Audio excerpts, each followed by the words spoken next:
Hi అండి, నమస్తే. మంచి వాళ్ళని ఆ దేవుడు త్వరగా ఎందుకు తీసుకువెళ్ళిపోతాడు? అలాగే ఎక్కువ కాలం బ్రతికే వాళ్ళు పాపాత్ములా? మన వెనుకటి తరం వాళ్ళు, అంటే తాత ముత్తాతల కాలం వాళ్ళు, దీపావళి పండుగలను చూసిన వారు చాలామంది ఉండేవారు. అంటే ఇంచుమించు 100 ఏళ్ళు బ్రతికేవారని తెలుస్తుంది. కానీ ప్రస్తుత కాలంలో 60 లేదా 70 సంవత్సరాలు మాత్రమే జీవిస్తున్నారు. అందులోనూ మంచివాళ్ళు చాలా త్వరగా ఈ లోకాన్ని విడిచిపెట్టి చాలా చిన్న వయసులో మరణిస్తున్నారు. దేవుడు మంచివాళ్ళని చాలా త్వరగా తన దగ్గరికి తీసుకువెళ్ళిపోతాడని మన పెద్దలు అంటూ ఉంటారు. అయితే ఇలా ఎందుకు జరుగుతుందో ఎప్పుడైనా ఆలోచించారా?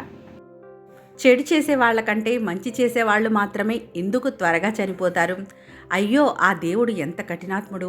ఆ పాపం చేసిన వాళ్ళను తీసుకుపోకుండా అందరికీ మంచి చేసిన వాళ్లను ఎందుకు తీసుకుపోతాడో దయలేనివాడు అంటూ మన ఇళ్లల్లో ఉండే పెద్దలు ఏదైనా సంఘటనలు జరిగినప్పుడు దేవుని మీద కోపాన్ని బయటపెడుతూ ఉంటారు.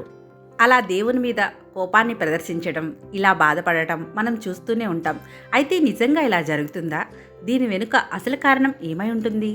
అయితే ఈ విషయాల గురించి చాలా గ్రంథాల్లో ప్రస్తావించబడింది. ఈనాటి ఈ వీడియోలో ఈ ప్రశ్నకు సమాధానం తెలుసుకునే ప్రయత్నం చేద్దాం. జాతస్య హి ధ్రువో మృత్యు ధ్రువం జన్మ మృతస్య చ అని భగవంతుడు గీతలో చెప్పాడు.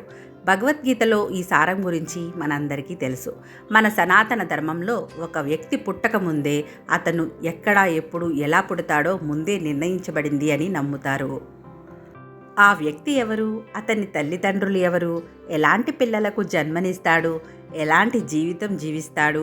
తర్వాత ఎప్పుడు, ఎలా చనిపోతాడో కూడా ఎప్పుడో నిర్ణయించబడిందని మన పెద్దలు అంటారు. అన్ని మతాలలో మరణం మాత్రమే సత్యమైనదని, మరణం తర్వాత ఇంకేమీ ఉండదని నమ్ముతాము. ఎవరు జన్మించినా ఏదో ఒకరోజు మరణించి తీరాలి అనేది వాస్తవం. ఎందుకంటే మరణమైనా కూడా ఆ భగవంతుని చేతుల్లోనే ఉంది. అంటే ఆ దేవుడు ఆడించే ఆట బొమ్మలం మనమంతా అనే విషయం మనకు ఈ విషయం ద్వారా అర్థమవుతుంది. శివుడాజ్ఞ లేనిదే చీమైనా కుట్టదు అనే సామెత ఊరికే రాలేదు. అంటే అంతా ఆ భగవంతుని చిత్తం ప్రకారమే అవుతుంది అని దీన్ని బట్టి తెలుస్తోంది.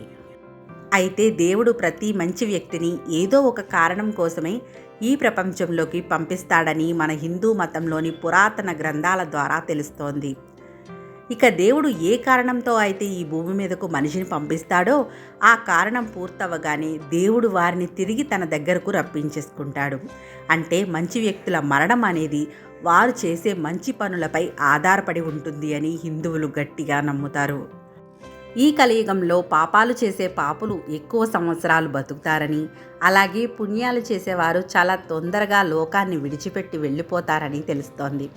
అయితే ఒక వ్యక్తి చనిపోయిన తర్వాత ఖాళీ చేతులతో ఈ లోకాన్ని విడిచిపెట్టి వెళ్ళిపోతాడు. అయితే చనిపోయాక ఈ 3 విషయాలు అతని వెంట వెళ్తాయని హిందూ గ్రంథాల ప్రకారం తెలుస్తోంది.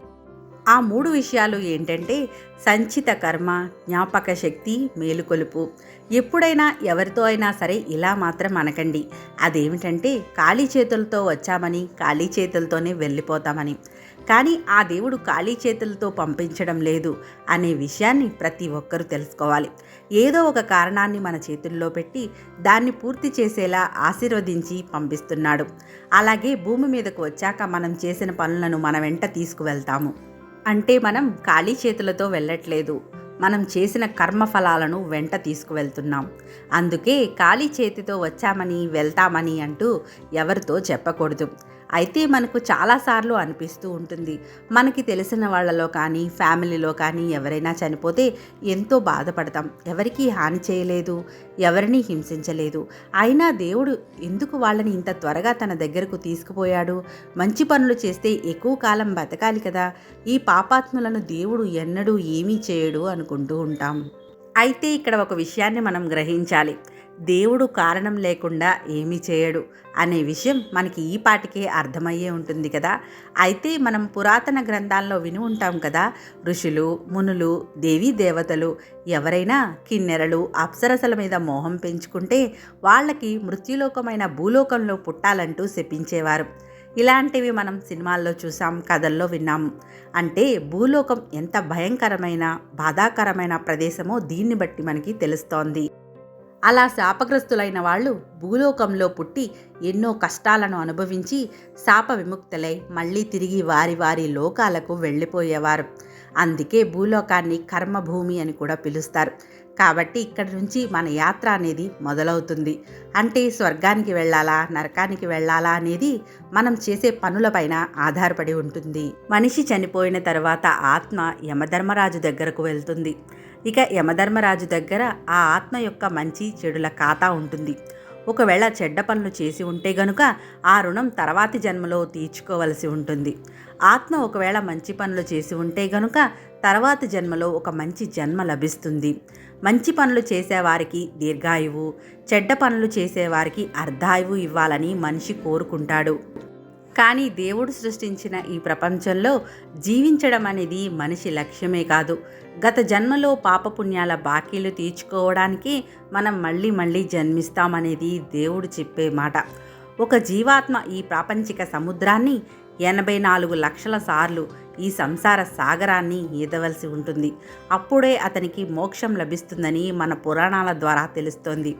అయితే మంచి పనులు చేసే వ్యక్తి త్వరగా మోక్షాన్ని పొందుతాడు. అందుకే ఆ భగవంతుడు వారికి చాలా తక్కువ ఆయుష్ను ఇస్తాడు. అలా వారు ఈ భూలోకంలో తక్కువ బాధలను అనుభవించి సర్వోన్నత స్థానాన్ని చేరుకుంటారు. ఇక ఈ మృత్యులోకంలో చెడు కర్మలను చేసిన ఆత్మ మాత్రమే ఈ ప్రపంచంలో చాలా హింసలను చాలా కాలం భరించవలసి ఉంటుంది. వేల లక్షల జన్మల తర్వాత మాత్రమే ఆ ఆత్మకు పవిత్రత లభిస్తుంది. మోక్షం అనేది చాలా ఆలస్యంగా లభిస్తుందని దీని సారాంశం. ముఖ్యమైన విషయం ఏమిటంటే మనం ఈ ప్రపంచంలో ఏదో ఒక ప్రయోజనం కోసమే పుట్టామనే విషయాన్ని మనకు తెలిసేలా చేస్తాడు ఆ భగవంతుడు. అందుకే దేని మీద వ్యామోహం పెంచుకోవద్దని చెప్పి మరీ దేవుడు ఈ లోకంలోకి పంపిస్తాడు. అలా ఆత్మ తన పని పూర్తి చేసిన తరువాత దేవుడు తన వద్దకు తీసుకువెళ్ళిపోతాడు. దీర్ఘాయువు ఉన్న వారంతా గత జన్మలో చెడ్డ పనులు చేసిన వారు కాదని ఇక్కడ ఉద్దేశం. ఎక్కువ కాలం బ్రతికారంటే వారు చేయవలసినది ఇంకా ఏదో మిగిలిపోయిందని అర్థం. మంచి వ్యక్తులు ఎందుకు త్వరగా చనిపోతారో ఇప్పుడు మీకు అర్థమై ఉంటుంది కదా. ఈ జనన మరణ రహస్యం చాలా లోతైంది. కాబట్టి ఈ రోజు నుండి మీ జీవితాన్ని సార్థకం చేసుకోవాలంటే మీ చెడు అలవాట్లను వదిలి మంచి అలవాట్లు నేర్చుకుంటే ఎంతో మంచిది. దేవుడు సర్వశక్తిమంతుడు. ఆయన మాత్రమే మనకు మోక్షాన్ని ప్రసాదించగలడు. కాబట్టి నిత్యం మనం ఆ భగవన్నామస్మరణ చేయడం కూడా మనకు ఎంతో ప్రశాంతతను కలిగిస్తుంది. అంటే వీలైనంతలో మంచి పనులు చేయడం అనేది మనకి మోక్షాన్ని ప్రసాదిస్తాయని మన గ్రంథాలు పేర్కొంటున్నాయి. తెలుసుకున్నారు కదండి, మంచి వాళ్ళని మాత్రమే ఆ దేవుడు ఎందుకంత త్వరగా తీసుకువెళ్ళిపోతాడో అని. అలాగే ఎక్కువ కాలం బ్రతికేవారు కూడా ఇంకా వారి జీవితంలో చేయవలసిందేదో మిగిలి ఉందని అర్థం చేసుకోవాలి. ఈ వీడియో కనుక మీకు నచ్చినట్లయితే తప్పకుండా ఒక లైక్ చేసి ఛానల్ని సబ్స్క్రైబ్ చేయండి. ఇలాంటి మరిన్ని వీడియోస్ కోసం పక్కనే ఉన్న బెల్ ఐకాన్ క్లిక్ చేయడం అస్సలు మర్చిపోకండి. Thank you for watching.